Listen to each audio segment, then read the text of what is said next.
Welcome to this, our 15th Sales Accelerator event. We've been running for 4 years and there's a lot of you here today that have been getting a lot of value out of those, so thank you for your support. 70% of our audience, I believe, have attended at least one previous event.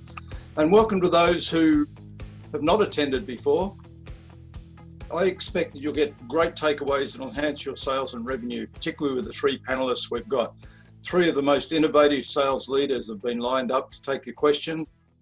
And hopefully you'll learn how to succeed by driving a more centric sales model.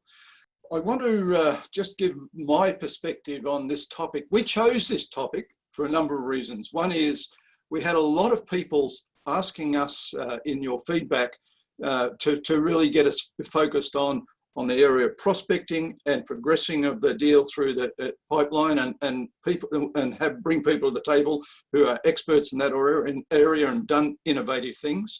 We brought the words client-centric to the table because everybody's striving to be client-centric. And when we talk to a lot of organizations, yes, they say we're client-centric in the way we sell.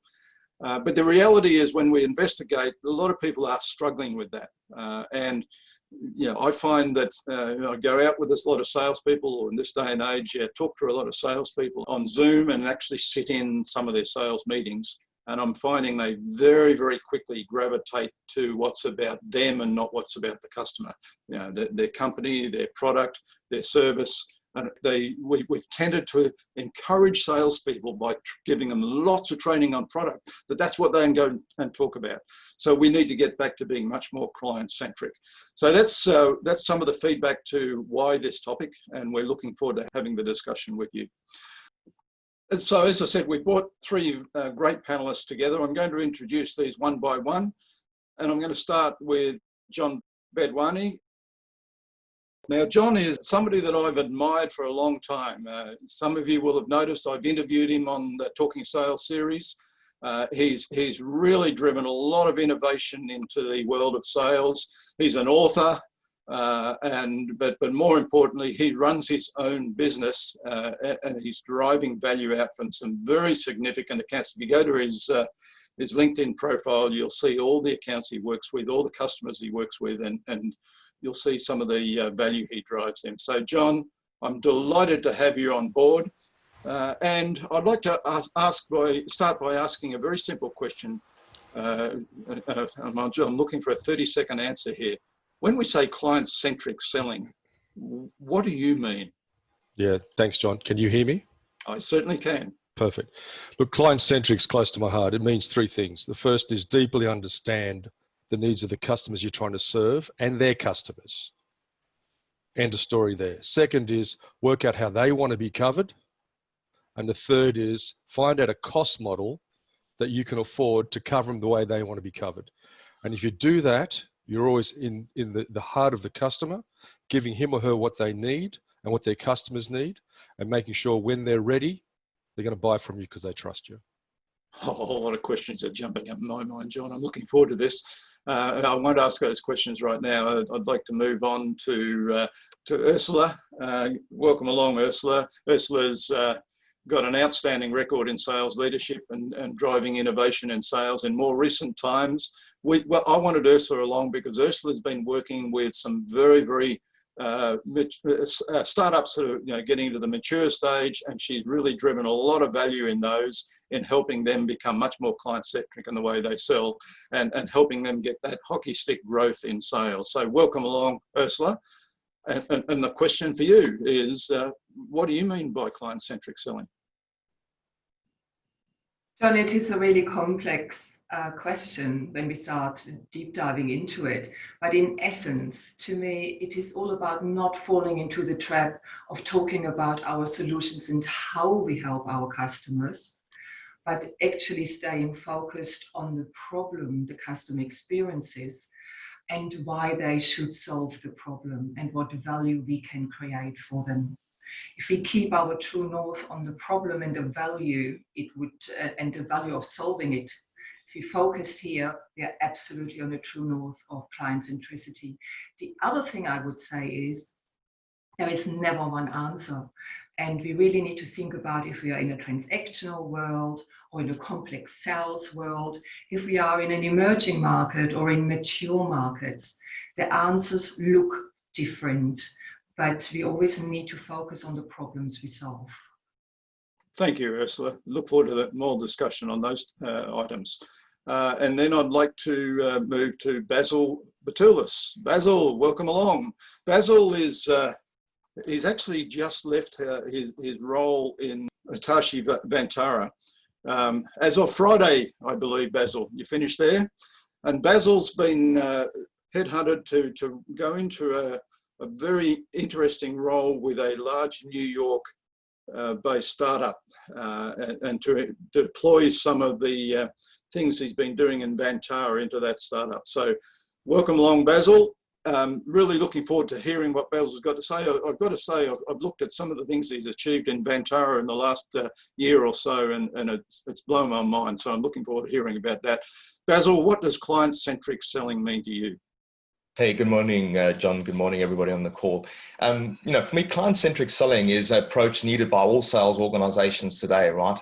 And it's needed to adapt to the ongoing mindset and changes that we are seeing in our customers, our buyers, and their behaviors and expectations. If we look at buying today, buying is the interactions are episodic. They're not very linear anymore. And we have many organizations that are working with so many touch points with prospects and customers, but we lack that ability to kind of track and connect all of these interactions and determine which are the most effective in our companies. And for me, client-centric selling is the process which interlocks our internal interactions and how we approach the market and those customers. And I agree with one thing with Ursula said, there's no set model. These are changing all the time. Okay, so and that's an important point, because all three of you, I know, address this in different ways and have learned different lessons, and that's what I'm looking forward to hearing a lot about today. So thank you for that, Basil. Okay, look, I'd like to introduce my my partner, Wayne Maloney. Welcome along, Wayne. The reason I want to do this is Wayne works in this event, it works to help bring all the questions to you. He will be monitoring your questions as we go through and identifying which questions we're going to present next. So I would like you to all think about your questions now, but Wayne, welcome along. Yeah, thanks, John. Really looking forward to this event, and welcome to all our attendees. It's such an important topic at any time, but even more so in a crisis like we find ourselves at the moment. So yeah, we've brought together a great set of panelists, and looking forward to working with them. Again, welcome everyone, and back to you, John. Thank you, Wayne. I'm really looking forward to these questions coming through. I know you've got some really good ones sent through prior to the event, and I expect a lot more during the event. Okay, I'd like to go back to the panel, and first of all, John Bedwani, just to set the scene a little bit. What do you see as the top three things that you find most organisations need to address to make them more client-centric? Yeah, John. The first one's segmentation, the art of selection, the art of deselection. The second one is making sure you've got an integrated storyboard and a company-wide data strategy, and I'll explain it in a moment. And the third is you've got to start to build trusted relationships with these people. So segmentation being the first one, it's not just about a territory and a number and a person and go and make it happen. Who are the high propensity accounts that have the highest propensity to win based on what you sell, and deselect the rest? I mean, we basically yield what we harvest. And then secondly, what's our integrated storyboard based on their needs, not features, functions, benefits? And most importantly, what are the questions? What are the overall questions we need to consistently ask the marketplace in order to understand their requirements, their position, their opportunities, their business problems, so that we can actually get that intelligence and offer them the solutions, not only to that company, but to the industry, to lift the industry. And then when you've got those two in place, you need a coverage model that builds trust. And obviously relationship management's the piece. So when you look at the marketplace, marketing does a great job, sales does a great job, but there's a gap in the middle, that's relationship management. And if you get those three things right, you've built a very good coverage model based on how the clients want to be covered. So it sounds like you're talking predominantly about the front end of the whole process there, the prospecting. You're talking about building relationship early, very early in the process before you ever have a deal on the table. Is that right? 100%. 100%. If you don't build relationships before they're ready to buy, we're going to continue to have two horrible metrics. 75% of a salesman's time is spent not selling, and 75% of all deals they work on are lost. Why? Because we're talking to the wrong people and we're not having relationships and trusted relationship with the people when they're ready to buy from you. Okay, but to build relationship with individuals and organizations before we ever enter a sales opportunity sounds like a big investment. Can we afford that sort of thing? Well, I believe we can. You've got to ask yourself another question. It's all in the metrics, and Basil, being head of strategy for Hitachi, knows all about metrics and all about sales coverage. If you look at, you've got 10 reps, for example. The OT of a rep is $300,000. There's $3 million you've got invested in selling. If they're spending half their time trying to build their own relationships, that's 1.5 million of that 3 million they're blowing in trying to build relationships poorly, because they're not in the marketplace, they move. Now, if you take half of that, call it $750,000, spend it on a relationship management model, put the other $750 in your bank, you've got a client-centric coverage model. Okay, well, let's pursue that more. And guys out there in the audience, please think about the questions you need to ask. There's a million coming to my mind, John, but I'd rather the audience asking them all. Yeah. Let's jump to the same question with Ursula. What do you see as the three key things blocking us from achieving client centricity in the way we sell? I think the key here is that client centricity also needs to support growth. When I put the two together, there are really three things that I've seen again and again and again that are the biggest hurdles. And one is scalability, the other one is repeatability, and the third one is the predictability of your outcomes and how your pipeline converts. So if we tune into those, scalability is really about how we can build a sales organization that I can actually scale and what my limitations are, particularly for startups. It is sometimes very difficult to find the right skills and to make a sales process scalable. Repeatability comes into exactly what John just talked about.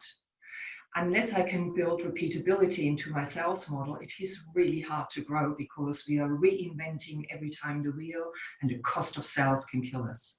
So keeping an eye on where we are focusing and where we want to really grow is absolutely key in achieving that.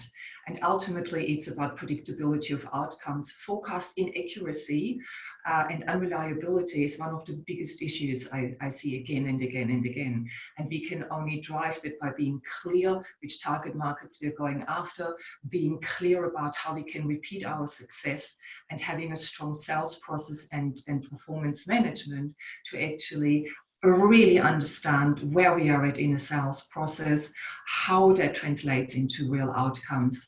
So if you're focusing on those three things, then we're having a good foundation to combine both customer centricity and the commitment to growth.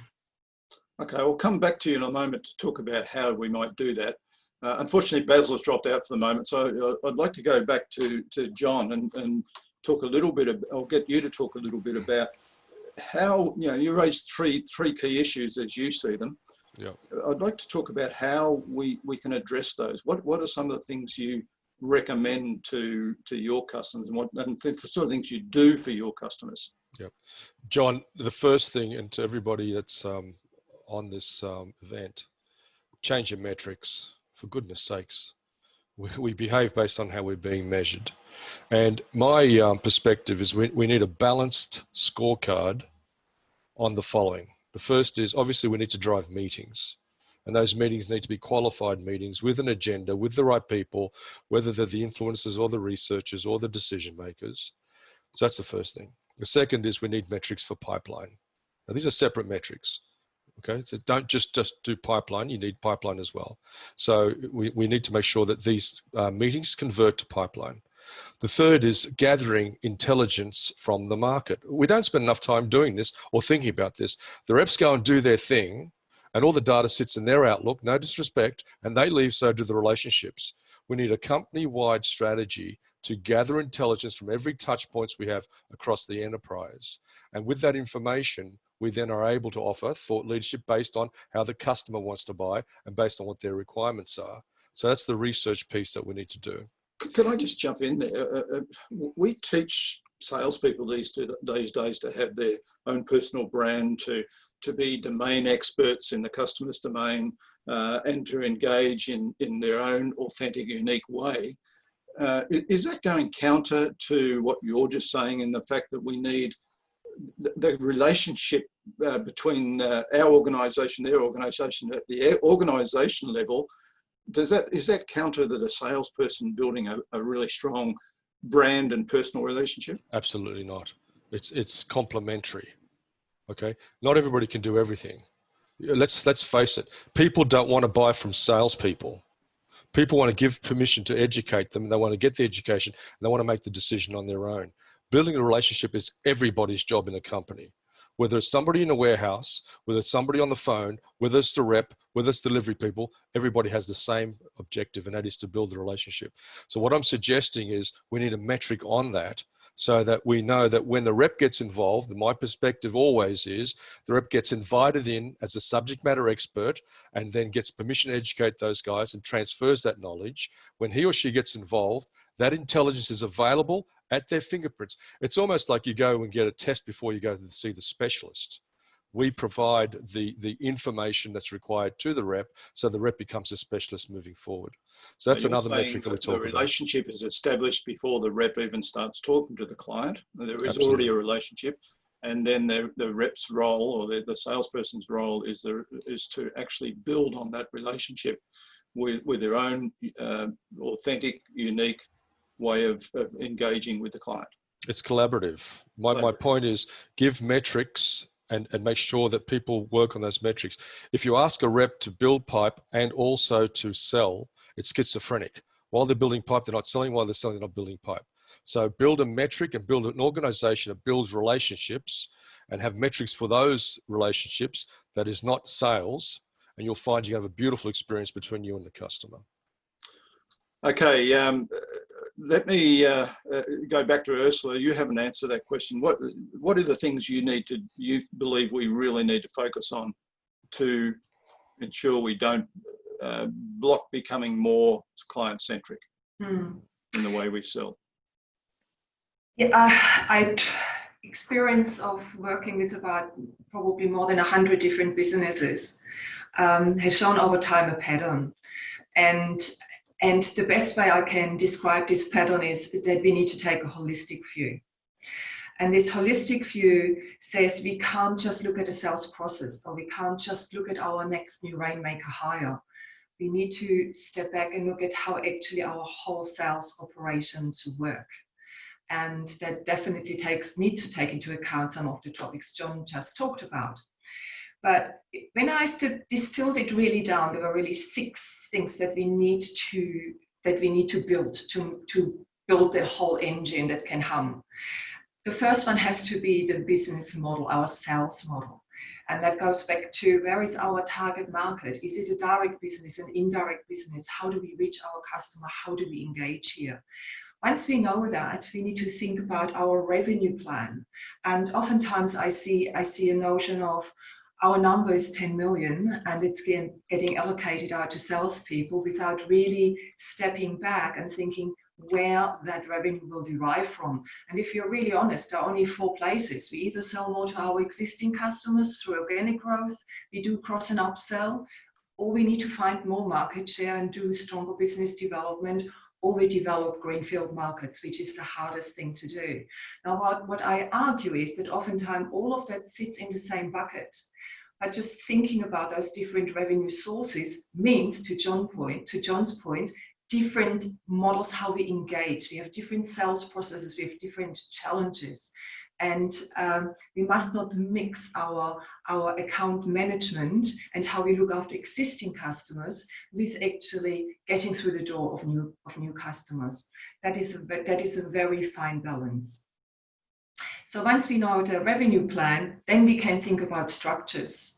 Oftentimes it's been said, the old model of farming and hunting is outdated. We can't do this anymore. I would argue every day for it, because we have different kind of relationships. And there are probably moments where I sort of agree to disagree with some of John's views. It says, if I'm looking after the crown jewels of my business and I'm looking after my top customers, I have to, as a salesperson, account manager, customer success manager, no matter what our title today is, my job is to build meaningful, deep, value-adding relationships. And I can't not just rely on marketing activities, etc., to do so, because the person-to-person relationship still matters. So these are some of the structure questions we need to think about, and then we're getting to the sales process. The sales process is probably the most crucial, and I would argue every day the most differentiating process any business can have. And we don't value it enough. And I think some of the CRM push we have seen, and the processizing push, and the metric push we have seen, I started to neglect that a little bit in trying to make us do all the same things and ticking the same boxes and working to a matrix that pops out in a sales pipeline report. So I would say, let's get back to the quality of really understanding what a sales process is, how we do, and what we need to do to make it client-centric. Okay. And so it's really an ongoing circle. Okay, I've got a question in my mind, sales process versus buyer journey, but maybe we'll come back to that a little bit, because in my mind, being client-centric, you've got to really understand the way the customer is buying and align whatever sales process you're following to that buying journey. But let's get back to that, because Basil is back. So let's go back to that question we asked the other two. Basil, what are the top 3 things you feel is inhibiting the way we can be more client-centric in the way we sell? I think, Ursula touched on one piece there that I think is critical, which is around process, right? The next is around planning. And, for me, the third most important thing today for our salespeople is around the infrastructure that you need. And, basically we need alignment between our marketing organizations, our sales, both operations and sales frontline people. And then in the tech area, customer success, right? Because those are all the buying interactions that you have with the customer today. And I think the key 3 things to tie up in there are your data, your insights, and your tools. As organizations, we all have data, we've got insights, and we have tools, but we use them very differently when we approach the customer. And in that process design that Ursula spoke about, I think aligning all of those things across our segments and our organizations is absolutely critical. In earlier discussions I've had with you, I'm very impressed with the way in which you ensured the integration right across the enterprise. And you talked about a product release you did recently, where everything from product development, product release, through marketing, through sales, and everything else was fully aligned to the whole client-centric model, and the selling was just part of that. Exactly. And I think, that planning aspect of bringing all of that together and the investment that's made in that planning process makes it so much easier for the sales rep at the end of the day. And I think we spoke about the ability to take, in a very short space of time, a product set, and by the way, this is potentially in a declining market that was product set was done, right? Was building out, nearly $180 million of revenue, but $500 million of pipeline by planning through that. And as sales guys, we fall into this Pareto trap each time, right? That 80% of our revenue is going to come from 20% of our customers. Well, the key thing is, how do you go tap that other 10%? And John touched on that earlier on with sales strategy. How do you realign the traditional sales mindset and let, for example, an enterprise sales rep go focus on his Pareto of his 20%, right? But within your organization, go give that 10% that's not being focused on, or that 10% extra you need, back out to inside sales guys that, we traditionally wouldn't trust to touch an enterprise customer. But they can start making those insights and those data calls with those customers with the right amount of information that you've given back to them. And that's what helps us, expand the wallet share as well. Hey, Ursula and Basil, I'm really interested in your view. John's view is that we shouldn't be having salespeople doing prospecting and account development prior to the fact that we have a qualified opportunity ready to go. What are your views on that? I think it depends. Again, if we are looking at stepping back for a moment, selling, who is selling to whom and why? So if I'm in an account management environment, I would argue that deep, regular relationships that are people-driven are important. And I've seen customers getting very annoyed by getting different points of contact from an organization, from a selling organization, who doesn't necessarily understand the full story. So that can cause issues. Okay. It is also about driving strategy. Now, if it comes to new market development, then I absolutely would agree that we need broad reach and we need coverage, and we need to continue it over several months. The times where you can pick up the phone, make a meeting, they are over. Sending an email, they are over. So we need to have a very concerted, campaign-focused, structured approach to that, and I think that's what John was talking about. And so for new business development, I wholeheartedly agree with that approach in this context. Okay, Basil, what are your thoughts? Look, I'm mixed on this as well, right? I think because most importantly, you got to understand your buyer's process. And then the second piece of that is your customer life cycle. And those are two different things, right? You potentially at the front end have buyers that have never bought from you before, but are interested. And it's, again, in that planning process, how you do and how you prepare the insights for those buyers is going to be key before you allow somebody to call them, right? I think they've had to have other interactions with your company beforehand, and how you fed them through an initial exploratory phase of qualification before you allow a salesperson or a cold caller to call them is critical, right? But some of that onus is on the company as well to understand, what are their pain points, where are they in their buyer cycle and buyer's process before you can interject somebody in there coldly. In tech, a lot of the time we spend is also at the back end, right? We have customers that have bought from us religiously on, wash, rinse, repeat type of cycles.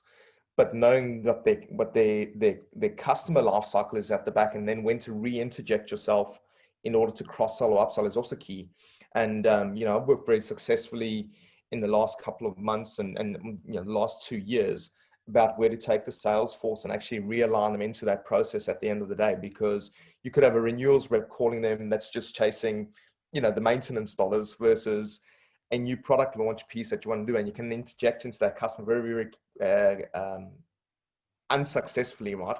And hurt yourself if you don't do that properly. So, I think it's mixed, and it's got to be very, very refined about how you get them the information they need when. Okay, a little bit later we'll have a poll on that question, and we'll see what the audience thinks. It's time, I think, to start getting some questions in from the audience. So I'd like to move across to Wayne and ask him to introduce the first audience question. Yeah, thanks, John. Look, we've got a number of great questions coming in, but there's one here that hits a spot with some of the questions I had before the event, and it's from Rashesh Parik, and it's directed towards John Benwani. So, Rashesh, can you ask your question, please? Hi, John. I guess something that resonated with me around your point initially on sales and marketing and relationship. Those three areas that one needs to focus on, and my understanding was that relationship is part of your sales and marketing approach. So it'd be good to have your view around how do you define relationship as being separate to sales and marketing. Very good. It's all a definition, Rashesh, and the world's in the state it's in now because we all lack trust. We say and we don't do. Everybody talks about relationships. Let's look at some key points. Marketing is responsible for building the brand and building some awareness and putting content via the digital strategy and get people to absorb the content based on algorithms. Up pops a propensity to meet, and then we pass it over the inside sales guys or to the sellers, and they don't do a lot with it. Sales are responsible for their patch, and they're the custodians of the patch, and they've got to build relationships. They've got to educate. They can do the same thing that marketing does, but to a smaller scale. And inside sales is all about, well, let's just get the transactional type relationships going, and let's see what happens.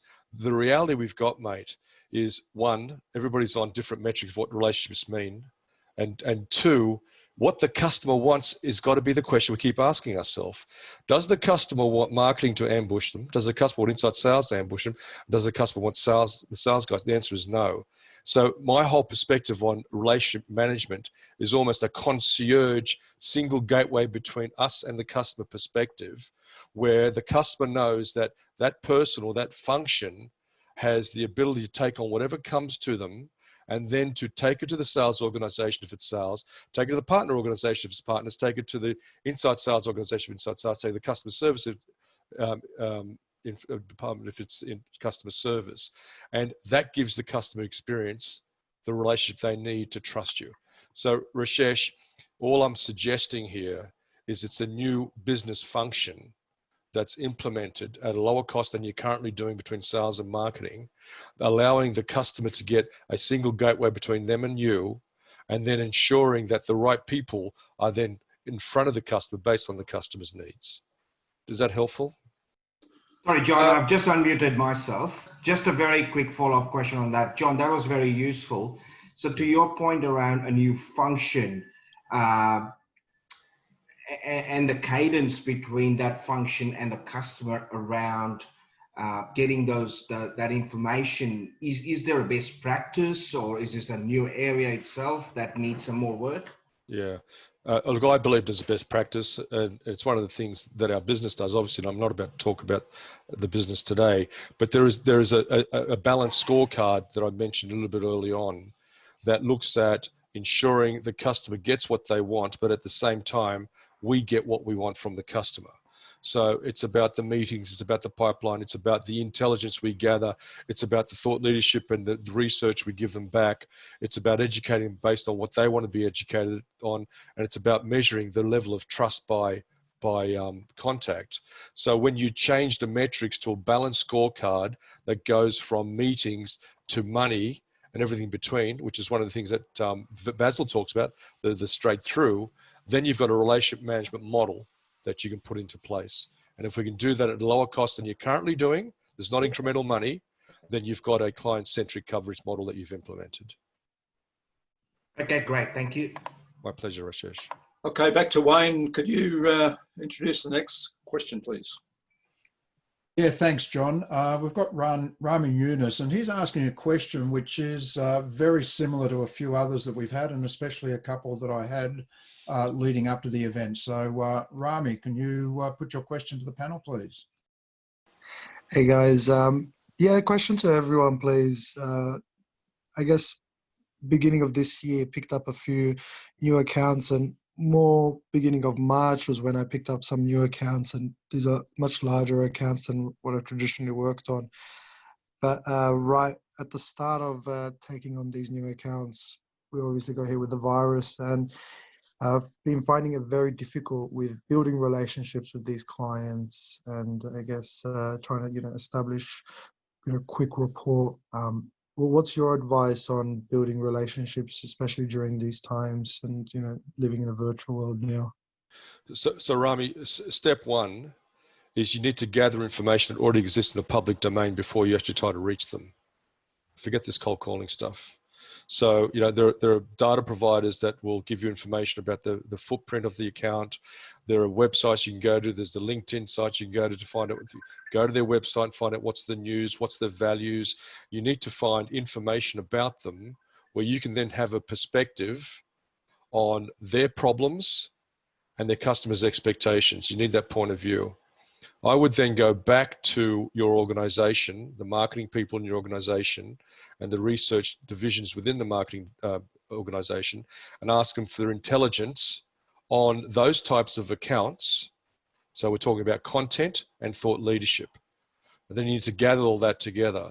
And once you have that, then you need to find the decision makers. And again, these are all functions that should be done, not you, but within marketing or within the relationship management model or some other model or outsourced.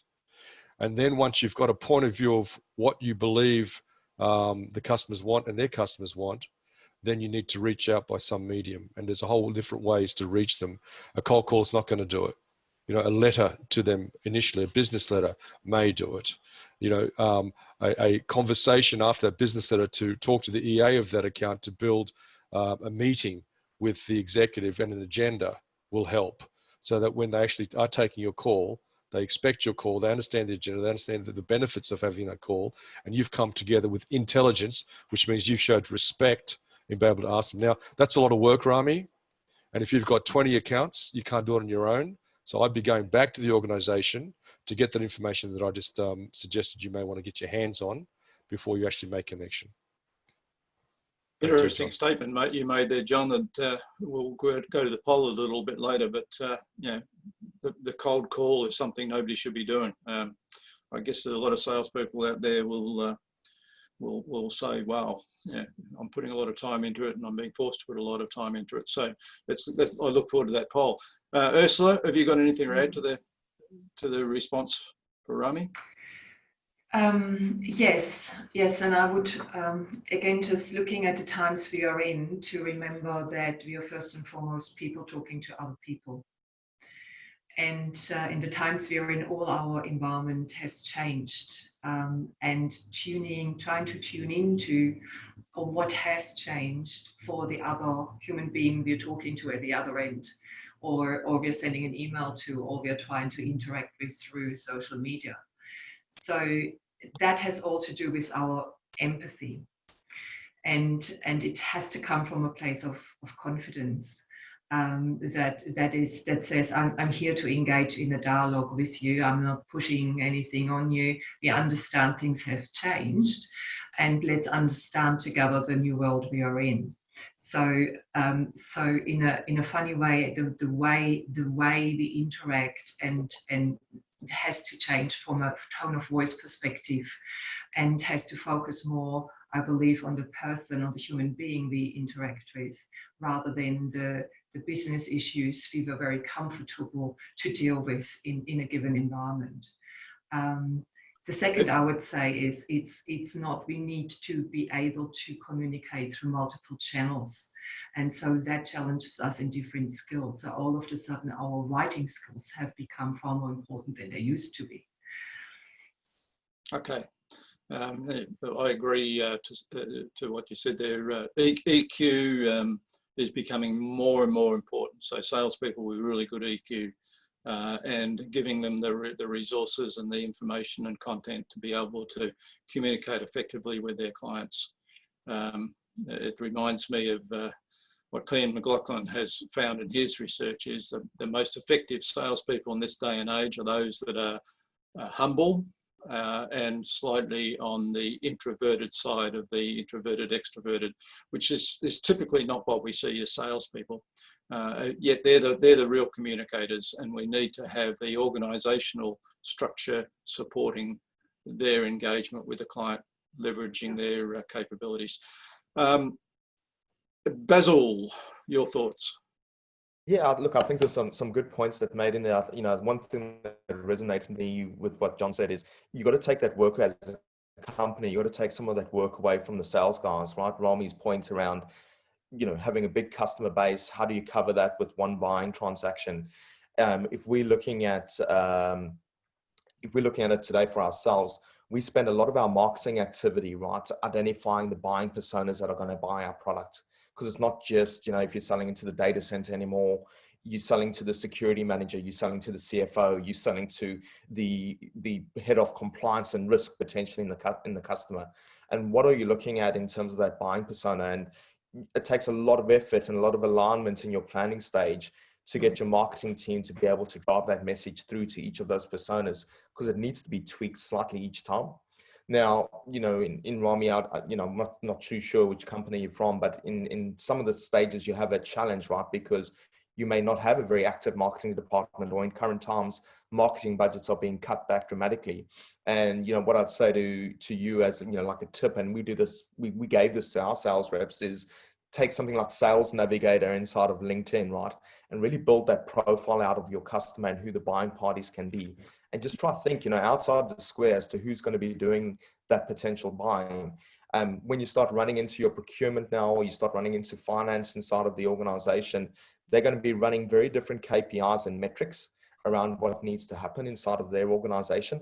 And you're going to have to figure out, how do you help your buyer tweak his message internally to be able to do that? So, you know, to John's point, you need to kind of redefine that all the time. You know, one thing that we've been doing quite focused in our organization is you can't train everybody effectively very, very quickly, right? So I think your tools become important. You know, John, in terms of how you deliver that, there's some fantastic training tools. Things like MindTickle is something that we use, right? Which are very little video snippets, right? That you can get out to your sales people very, very quickly. and do some of these buying personas and these, just training messages, and how do you adjust those in a COVID type environment, right? And if you can do something like that, you can increase your volume quite quickly as to how you scale out. And I think digital is the other thing that's critical. We have both, I think Ursula touched on that, both direct and indirect channels that we are selling through, right? You've had to change your digital presence very, very quickly in the last 3-4 months, because your channel's coming at you. You don't have the luxury of getting out to your channel and sitting with them and training them, right? Your digital assets have to be very, very fixed, and you have to know where they are as a salesperson to be able to push those out to the channel very, very quickly in order to get some pipeline built out. Thanks, Basil. Rami, I hope that's covered your question well. Yeah, definitely. Thank you, guys. Appreciate that. Okay, let's move. How are we going for time? I think I'd like to remind everybody to upvote on questions. We have a number of questions listed there, I can see. So thank you for all of those. We will go to the ones that have been upvoted most. So read through, all of you, please read through the questions. And if you like a question, click the upvote thumbs up so that we know that they're more important than the others for the speakers. We'll bring those to the table.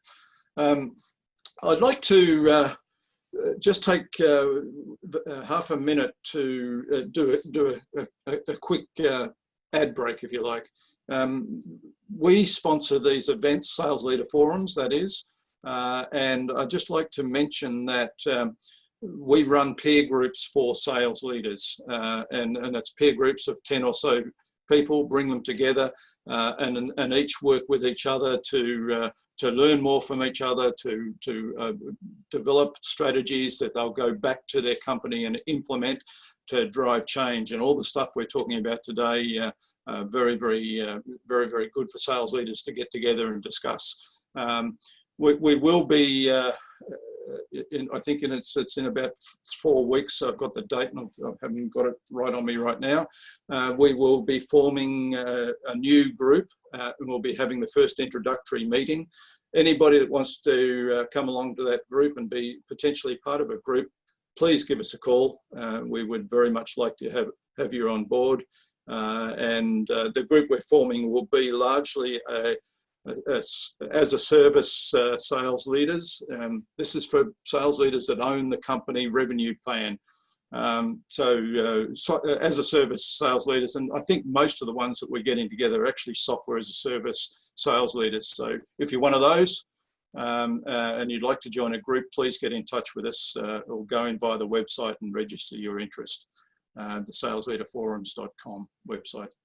Enough for those ads. Oh, the other thing is we're releasing a multi-level membership system where you'll be able to access some outstanding content with very low entry level membership. That'll be released in about, hopefully about 4 weeks. So keep an eye on that on the website. Okay, back to the Q&A. Back to you, Wayne, for the next question.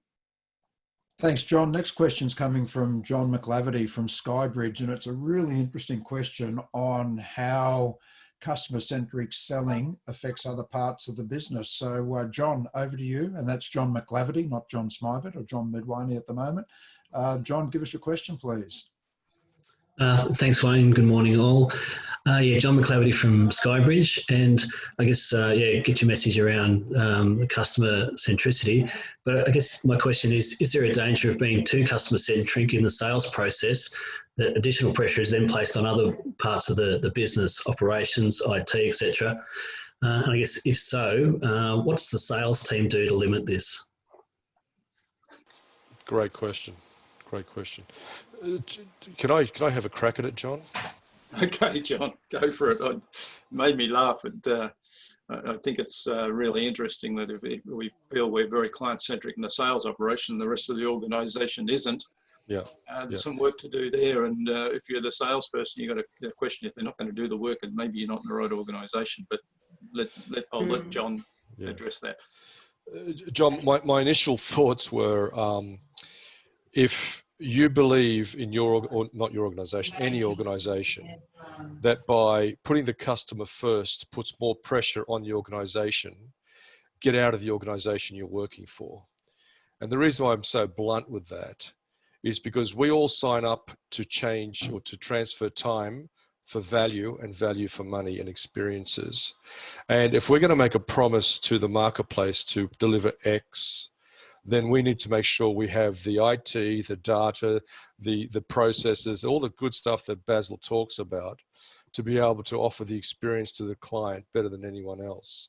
So, and when I say get out of there, I don't really mean that. I mean, get your leadership team together, frame the problem statement, clearly understand what is it that these clients want from you, and put your hands on your heart and see if you can deliver. If you can, then invest in the other parts of the organization, giving you what you select that segment and move on to the segments that you can actually deliver to at the cost models that you're willing to deliver at.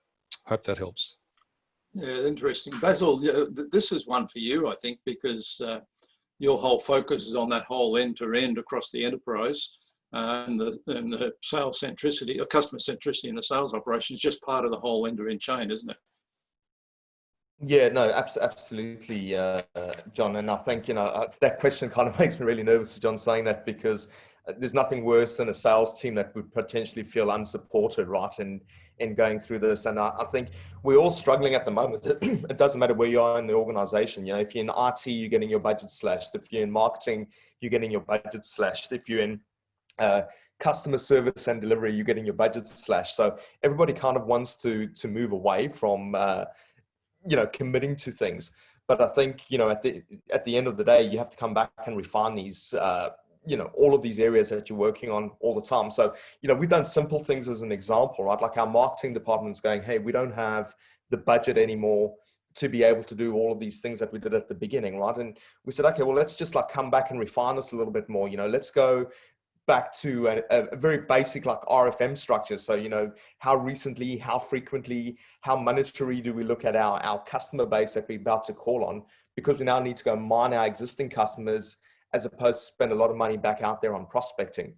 And I think, you have to come back and then work those areas. And it's, it sounds, well, that's maybe the 1990s or the early 2000s that we're looking at that, but it's just basic things like that become very customer focused again, and allows your sales team to have some confidence to go, okay, well, here's a list of customers, here's how we've refined it for you, here's how we've refined the messaging, and basically drive that back out to your sellers. And, some of the tool sets as well. And some of the best tools that I've been given by us or that we've deployed have come from, exactly our sales guys challenging us and saying, hey, we saw this as a customer, or we saw this something, can you have a look at this? And the cost is not that bad, right? I think, just tying back to something John said earlier on, you can't afford to have your sales, John Bedwani that is, you can't afford to have your sales guys, right, spending 75% of their time in those back office functions. And, we made some very tough choices as sales leaders and go, to John's sum, you've got 10 sales reps, $300,000 OTEs. What's your opportunity cost if they're spending 75% of their time prospecting or looking for customers? It's actually a decision, and a tough decision to make, to say, okay, I'll take one of those headcount out, right? And I'll use that 300,000, I'll give it back to marketing, or I'll give it back to an outside or inside sales prospecting agency to go do that work for us as an organization, right? Save the opportunity cost, but make those other 9 people on the team much more highly effective. And, I've never been one that shied away from having, the sales field challenge us on that. But, back to John Bedwani's point, you have to have your company, pushing behind you. You can't go out there and do it yourself. You just don't have the capability to do it. Thanks, Basil. Ursula, you've been working with, in recent years, with some great startups and great maturing startups, like currently Thinkstra, great company and doing some wonderful things out there in the Internet of Things networking environment and so on. So in smaller organizations, this is a real challenge, isn't it? It is, and I would probably like to offer a balancing view to what John offered earlier. I totally agree with John in terms of we need to commit and we need to be all on the same page, delivering value. But I think sometimes we are confusing customer centricity with an over-servicing. We also, at the same time, we need to apply really strong qualification, and we need to test for commitment. And we must not forget that there is a buying and a sales process going on. So a couple of really simple example in a client engagement. Understand from a client engagement with a hyper-competitive market organization called ProQuest, just setting a little bit the scene so it becomes more tangible. No differentiation at a product level because we're looking at a SaaS CRM implementation partner. So no differentiation at a product level at all. It was all about how you can create value for a customer. So by going through a process of really focusing where the sweet spot is and how to create value for a customer through a sales process, two things happened. One, leads that did not meet the sweet spot and did not meet the validation criteria have been qualified out. So we are not spending time with opportunities that we know is not our sweet spot. We know our win chances are lower and we probably don't create the right experience. But it takes guts to say, I let go of this lead. That's brave decision making.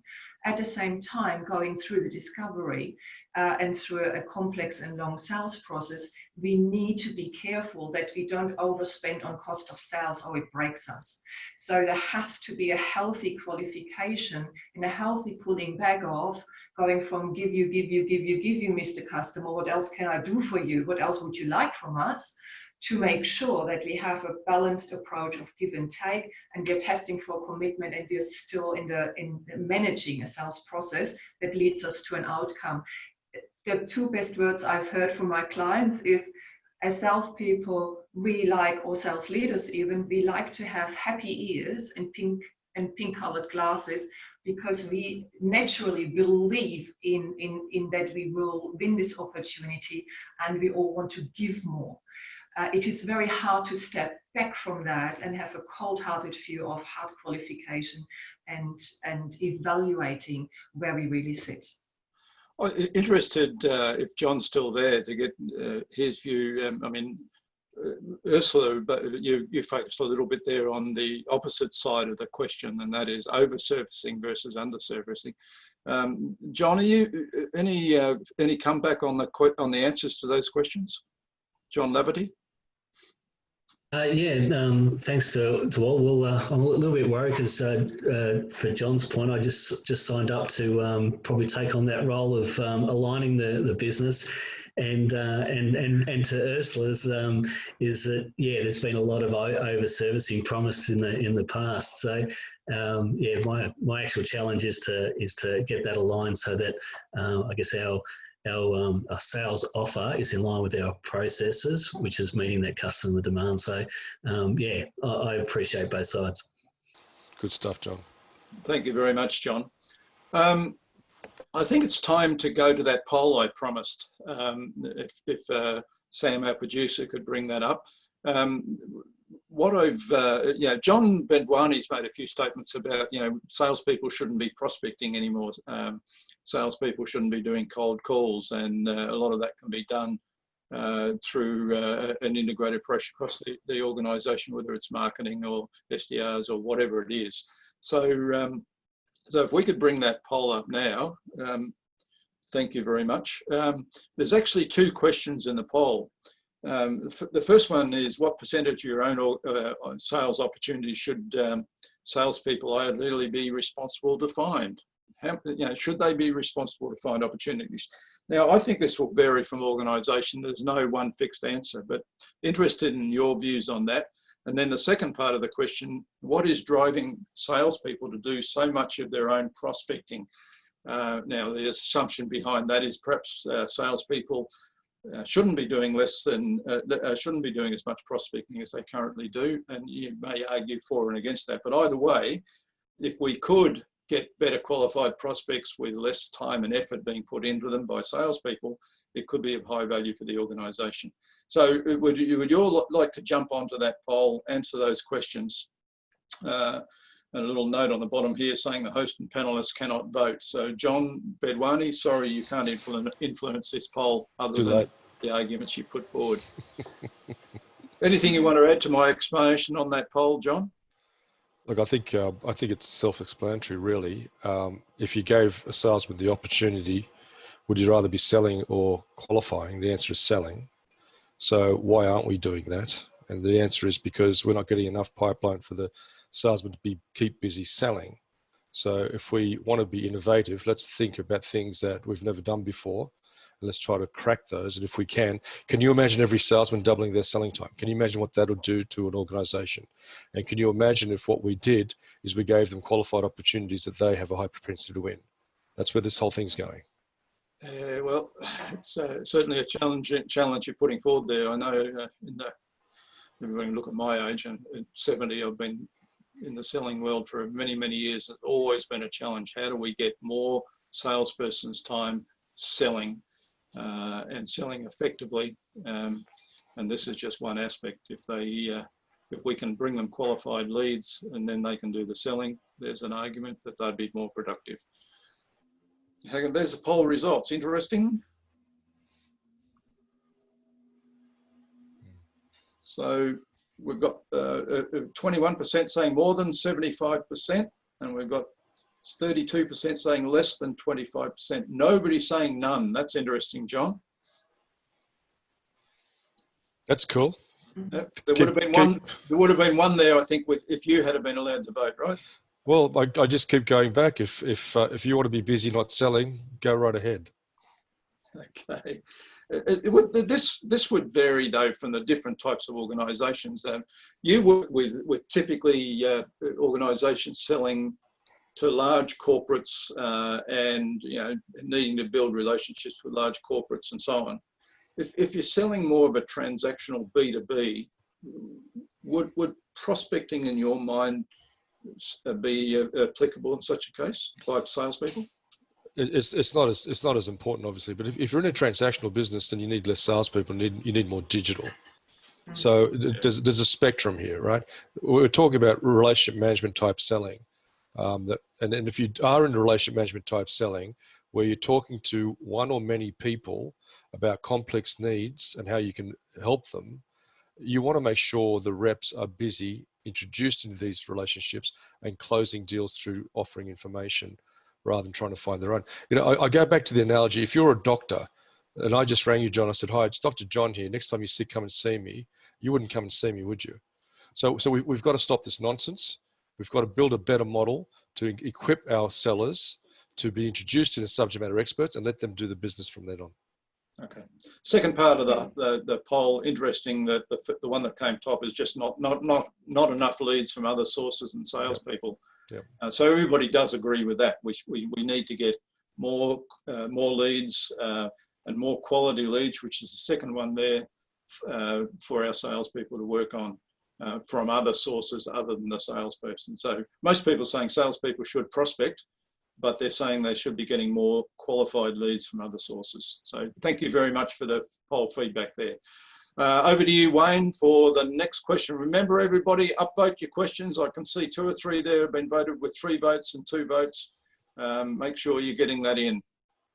Yeah, great. Thanks, John. Look, the next question's coming from Bill Beattie, an old friend of ours, and he wants to talk about that old chestnut social selling. So, Bill, over to you, mate. Thanks, Wayne. So this is for John, but I'd be interested in the panel. If we accept that the buyer's journey, as we call it these days, has moved largely to digital, and in a lot of cases, the clients are finding us, and they're doing their own research, and by the time they've researched you, the challenge for B2B is by the time they've researched you and they reach out, and if you don't already know that they've been investigating, there's every chance that you're just on the short list that they've already decided what they want. Yep. And I'm just wondering, get thoughts, and I was thinking John, you initially on this. So how do you feel we should be building these early stage relationships with clients where they're doing their investigation, and the sales team themselves may not even be aware that this sort of investigation is underway? Where does the relationship start? That's a great question, and it's so relevant today. I'll give you some examples without giving you names of clients. Problem statement. We do a lot of this great digital stuff, but they're not converting to pipeline. And by the time we find out about them, it's too late. What are we doing wrong? And the question is answered as follows. You've got to, as an organization, decide which are the must-win accounts that you want to target. Whether it's 100, 1,000, or 10,000, depending on your numbers, you've got to identify those accounts. Then you've got to decide, well, who are the decision makers and influencers in those accounts that you want to build relationships with. And in tandem, while the digital marketing engines are working, you should be outreaching to these decision makers and influencers and starting this concierge type program of understanding their needs, working out what else we can do to help them, showing them peer best practice, etc. So when they are working with the digital stuff, what generally happens and what we have found through our experience, and we're doing over between 40 to 70,000 consulting calls a year through this model over 14 years. So we've got a bit of research. What generally happens is you'll get the algorithms that say, okay, this company, this contact, based on this algorithm says that there may be an opportunity, and then you give it to your inside sales guys and they go to try to qualify and there's nothing there. And the reason why is most people that are absorbing this digital stuff are not necessarily the decision makers, they're the influencers or the researchers, so you're talking to the wrong people. So what should happen, Bill, is you should therefore, when you find the algorithms that says there's a propensity of these guys to want to buy, don't call the people that have been researching, call the decision makers and influence that you've already started to build relationships with to show your authenticity, and then you triangulate. And then what happens is you're talking to the people that make the decisions. Your digital and your social media is educating the influencers. The decision makers talk to the influencers and say, yes, I want to work with these guys because there's a relationship with the decision makers, there's education with the influencers, and together we pass it over to the sellers, and there's a high propensity for you to sell. Does that help? Yeah, absolutely. No, I think that's spot on. I love it. Thanks for that. Thank you, mate. Okay, thank you very much, Bill, for your question. The other two jump in if you've got something to say on it. Otherwise, we'll move straight on to the next question.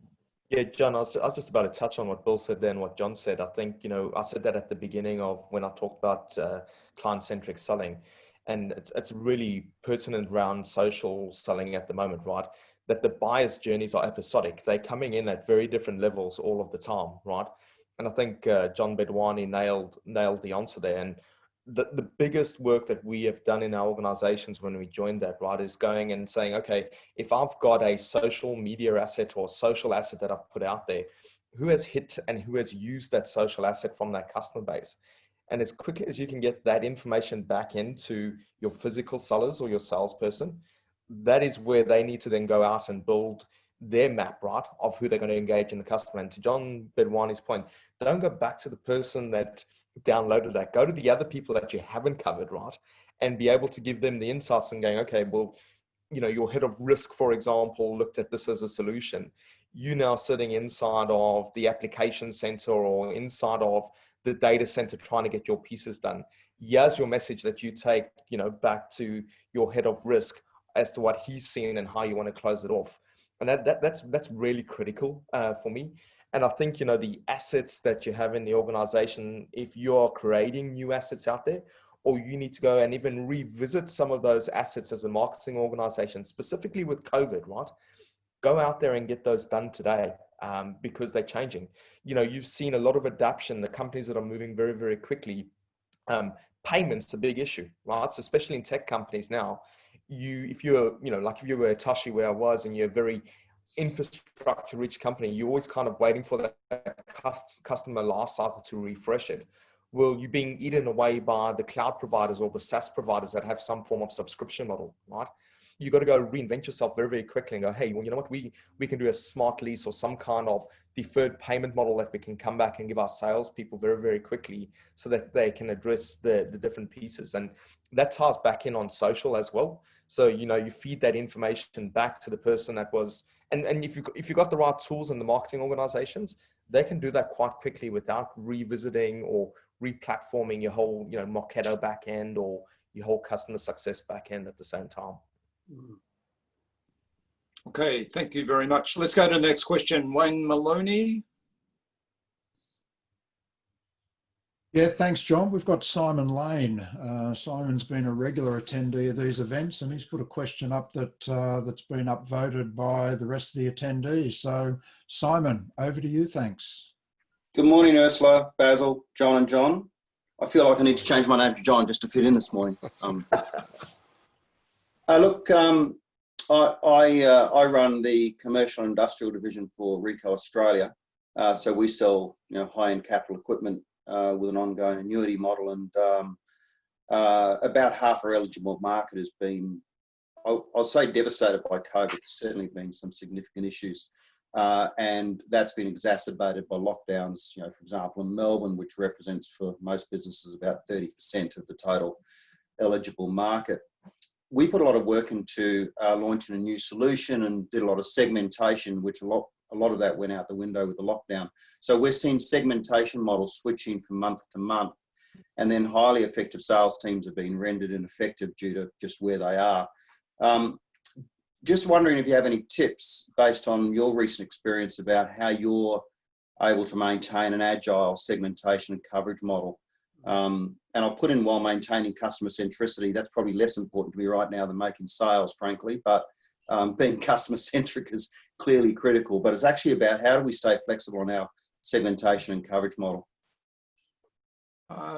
Good. I think that's a great question, particularly in the current climate. I've got a feeling Basil's got some pretty interesting answers on that one. Basil? Yeah, look, I think it's a great question, Simon, and spot on. We've all been going through this at the moment, and there's nothing worse than your plans being messed up. I think you have to visit this almost quarterly right now, and I think the qualification of your segmentation is highly important. We've suffered exactly the same problem, right? We have, for example, an enterprise rep or commercial rep. An enterprise rep will be covering 10 accounts, a commercial rep will be covering 40 accounts. And when we started doing the analytics and the data of the last 6 quarters, we found those enterprise reps were only touching, properly the top 3 accounts out of their 10 and not covering the bottom 7. And, we dug into that and going, well, why not? And, to your point, COVID's exasperated some of that, or we've got customers that are just not in a buying cycle. And what we had to do and move very, very quickly is go, and I spoke about it, that the RFM, the recency, the frequency, and the monetary piece, not just from a marketing side, but driving that in the sales behavior as well, and qualifying those next 7 accounts and going, hey, how quickly do we qualify these out, guys? Because we don't want you wasting your time on those 7 if there's nothing to do. And then we recast some of that segmentation. So, if there are 5 customers in there that we know are not going to buy us, well, then we'll push them down our sales funnel, right, and hand them over to our customer experience team. Keep them warm, keep touching on them, making sure that their maintenance and their service contracts are up to date and where we work them. But then we quickly went back to our pool and worked with marketing and gave an enterprise customer another 2 accounts, maybe from somebody else's patch. Because as an example, if I Australianize this, right, we had guys sitting up in Queensland that were doing reasonably well in one of the verticals that we were servicing, but their sales rep the enterprise rep there was not covering all 10 accounts because he was too busy, right? So we took somebody from our Melbourne office that had a background in at least in that particular vertical, and we actually gave 2 of the accounts that the Brisbane guy wasn't looking after well enough, and actually did some cross-pollination, right? Where traditionally we wouldn't have even given a guy in Brisbane any coverage on there. But that's also been the benefit of digital. Nobody cares that you in that seat or you coming to an office or sitting in a practice. So you've got to be very, very agile, I think, to your point. And I think, as sales leaders, we've got to break the mold a little bit with some of these things and not be too proud of the accounts or too proud of the segmentations that we held up before this COVID situation hit us. Thank you very much, Basil. Ursula, anything to add to that? Yes, I think what concerns me in that is frequent resegmentation. because no matter what science you read and what research you read, it does take time to build relationships. So so this idea that I can resegment and go after a new target market within a quarter or 2 quarters, I'm not sure how realistic that is. There is certainly recalibration needed. At the same time, I would say stepping back and saying, what are the new problems we can solve? Because they're different. So it would be interesting, but I would throw in the mix is to say, go right back to how has it changed in my customer base to use printing rooms, workflows, communication challenges. What are the new challenges my customers have, and how do I fit into that? To complement any resegmentation, because it does take time, and in a worst case scenario it's a jumping between different segments and not really moving any of those forward. Okay, thanks Ursula. I've got to make sure I keep me on an eye on time here. We do want to finish right on 9:30, so let's move on to the next question. Wayne? Yeah, thanks, John. And I think you just mentioned 9:30. I think it's a 9 o'clock finish. Sorry, 9 o'clock. My apologies. Look, this is a question that I've been sitting on that was sent in right at the start. Well, in fact, it was sent in before the event. And I think it's one that given the conversation to date, is fairly typical. And it basically says that getting more client-centric is great, but we need to hit our numbers. There's a lot of pressure on everyone. And what can we do quickly and efficiently without the marketing budgets we've been used to? And I think, client centricity is great, but people have still got to hit their numbers, and it's tough times to be doing it. So, on behalf of the person that sent this in, and unfortunately I haven't got their name in front of me, I'd like to see what the panel's got to say on that. Yeah, I could probably add a few. John? Yeah. There is a direct link, an algorithm link between pipeline, average deal size, number of meetings secured, close rates. And when you define that within your company, you define how many contacts you need to cover per quarter to make your number. So if you need to make a number of, say, I don't know, $5 million, the average deal size is 100,000. So you need to close 50 deals in a quarter, and you're closing 1 in 3, you need 150 in pipeline. Then the algorithm goes 20 times that is going to be the number of accounts or number of contacts you need to call. So you've got to get to that number within your organization first before you work out whether you've got a problem with the resources you have and the money you have to get to the new number or not. So that's really, really important to put forward. So it's impossible to go back to your management and go, you've increased my budget, the market's shrinking, I can't do it. You've got to work out your formula between close rates, number of opportunities, pipe, meetings, contacts. Once you've got that, then you can frame a problem statement, and then you'll probably find that you need another way to increase your coverage, again, based on how the customer wants to buy, to make sure that you can do it at the reduced cost rate. I'll leave it there. Basil? Yeah, I think like as sales leaders, John, like there's also a lot of the answers that are sitting inside of your own company, right? And I think when we're chasing numbers at the moment, people are so quick to like run out and look for things in the market, right? But we're also forgetting about other aspects of like potentially cross-sell and upsell. So some of the things that we've done as an example is go back into our company. Product management would have launched something and they had a very specific messaging around what they needed to do for that product at that time of launch, right? And the product requirements have now kind of changed, or the customer's got a different view. We spent a lot of time going back and revisiting some of our products, some of our install base as such, and then bringing that install base in. You would have had customers that we sent, for lack of a better word, hunters out to go bring in. But they now need to be farmed again, right? And I think we've taken some of those accounts and given them back to existing hunters and going, you're going to have to be a little bit of a farmer here now and rehunt just some of these segments in there to get those numbers closed up, right? Because the cost of going in and finding brand new business versus the cost of like getting a little bit of incremental business from 4 or 5 different customers in these current times can help close that numbers gap that you're looking at. You know, I totally agree with John in terms of pipeline, but that is a challenge right now. You know, you got complete verticals. I look at our business, we've got complete verticals that are simply not buying in the hospitality area or around transport type of companies and where they are. So you got to go leverage, you know, governments or go leverage financial verticals that have potentially got different pockets of money, and then also look at those pockets, right, where you didn't reach into before. So, you know, banks, online, digital is even more expensive at the moment. How do I reline a product that I wasn't necessarily aiming in that area, take some of its features and go out to the, you know, go out into that white space inside of the customer? So you're reinvigorating your existing pipeline, but you're just finding a new way to push it in there. And again, that takes total internal alignment to be able to look at that and get it done. And it can reinvigorate your sales force quite a bit, right? Because they weren't potentially thinking about that. And it gives them, you know, another reason to call and work with their install base when they think everything's gone. So quite a bit of responsibility on management's shoulders there. And we've got to be fleet of foot in this day and age, don't we? It's not something we can change. We can, if we've got the old models of, you know, end-to-end processes that are strict and not flexible, then we're in a lot of trouble when COVID hits. We've got to bring that fleetness of foot into our activities and our processes.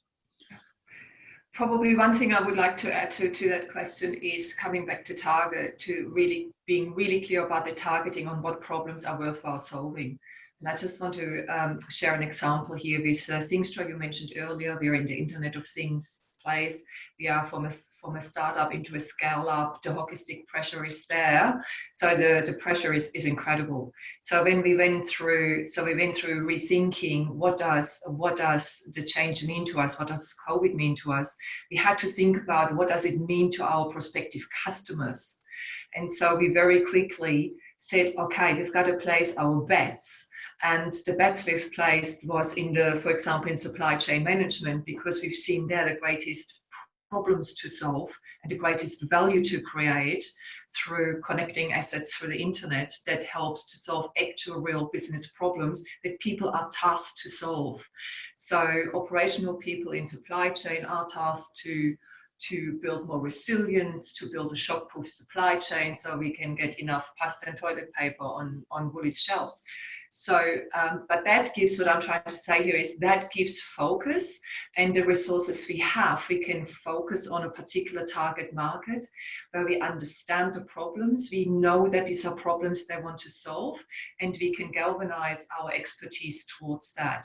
And then if we align that with campaigning, which we're investing in, and a very, very close, tight-knit alignment with the sales force, then we have an engine room going that is contained, that is focused, but we are working in a market momentum, and that makes a real difference to us.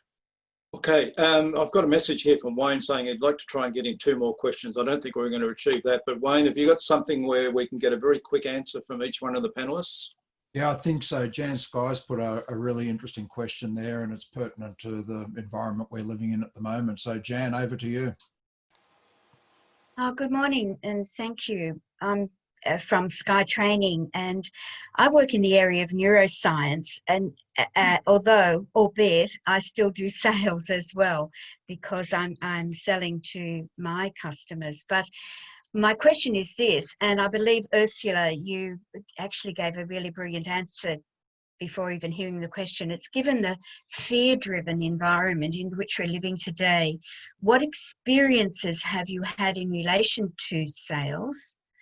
And then also, how have you handled the changing needs of clients? Yeah, it's such an interesting question. And I think in a fear-based, how do we sell in a fear-based environment? And we need to remember that our salespeople are people, and that they are also very worried and fearful as a part of our whole environment.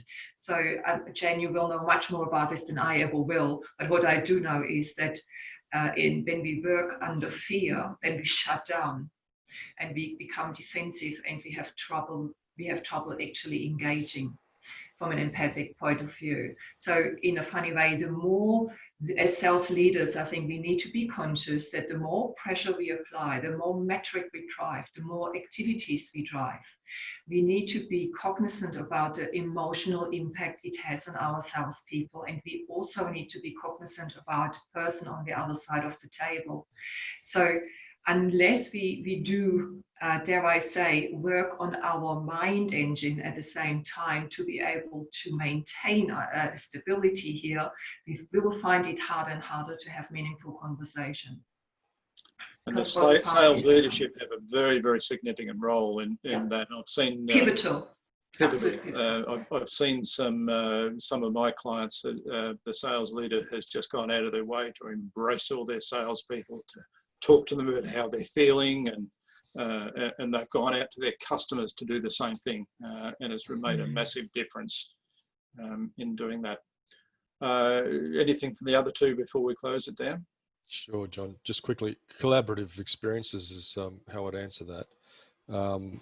The way we always try to run our business is if we fail together. If we succeed together. And when there is a problem, we've all got the problem, and not one mind can fix it. So we bring in teams through a root cause analysis process that we have, and those teams fix the problems, and those targets have become combined targets, and therefore you always feel supported, you always feel appreciated, and we win together. So collaborative experiences, I think, is a very important topic when you've got fear in your organization. And Basil, anything to add? Yeah, I just take that customer lens on there. I think that's really challenging for us at the moment. I mean, you know, you're pushing your sales team so hard to close the numbers, but you should be also focusing on retaining those customers, because there are legitimately customers that just they in dire straits, right? And I think you got to support your sales teams really hard for those customers and qualify properly, right? Because let's be honest, there are some people that are using the situation not to pay, right? Not that they can't, but we've qualified this out really, really carefully with our guys. And then, you know, try looking at it through that customer lens and give that customer a different experience inside of your organization, right? Take the pressure off the rep. And we've done that in some circumstances. And as I said, you know, taking that customer and going, okay, well, we're not going to be pushing you or selling you or delivering on you, and you can't afford to do that at the moment. So let's put you back into our customer success team, run you through your maintenance cycles, maybe elongate your maintenance cycle if you have to, right, at the end of the day, because that's going to be more important when those guys do come back online, that you don't have to re-bridge that gap, right, and get them back on as a customer. And I think, you know, you've got to remember the EQ, I think, that Ursula put on there earlier on. That customer's going to have a long memory, hopefully, right, and come back to you at that later point in time. And it's a fine balance between, you know, tough loving and trying to get the sales done versus, you know, really appreciating who your customers are and when they're going to be coming back to you at the same time. And supporting your sales team as a leader through that is critical. Thank you, Basil. And Jan, thank you very much for that question. I'd like to close now and really thank the panel very much. They have given up of their time and their expertise, and in an hour and a half, we only just touched the surface. I know each of you could have gone into a lot more depth. Really appreciate what you've gone through. I'd like to, if we jump to the next slide, just quickly ask everybody to complete a feedback on the event. I think the link for the feedback has just been put on the chat.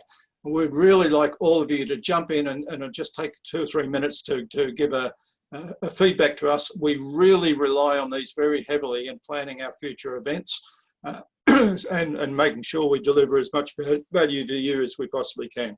So please complete that. I'd also like to talk, we haven't yet pulled the next event together, but what we're trying to pull together is a debate between 2 or 3 experts in the USA and Australia on the way sales is going and what we need to do to really drive sales more effectively, particularly in this very challenging environment we're in.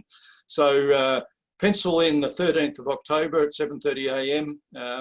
And we'll see if we can bring a really good debate between a couple of guys we've got in mind in the US and a couple here in Australia. Looking forward to that. Keep an eye on the website under events for the details of this, plus we'll be sending emails out to you anyway. A reminder to all, there's enormous depth of resource we've got. There is a LinkedIn group with 6,000 members for the Sales Leader Forum. So please, if you're not a member of that and you feel like you get value from that, jump on. Just search on Sales Leader Forums groups on LinkedIn and join that group. The resource centre, salesleaderforums.com. You can access all sorts of resources there. And finally, the YouTube channel, where there's over 400 videos on sales leadership, sales, or a whole host of sales-related topics. So that closes the event, guys. Thank you very much. Really appreciate everybody's involvement in this. The panel, our producer, Samantha, and her team. Wayne, thank you for your involvement and commitment to the success of this event. Over to everybody. Have a wonderful day, and may your sales overcome COVID. Good luck to all.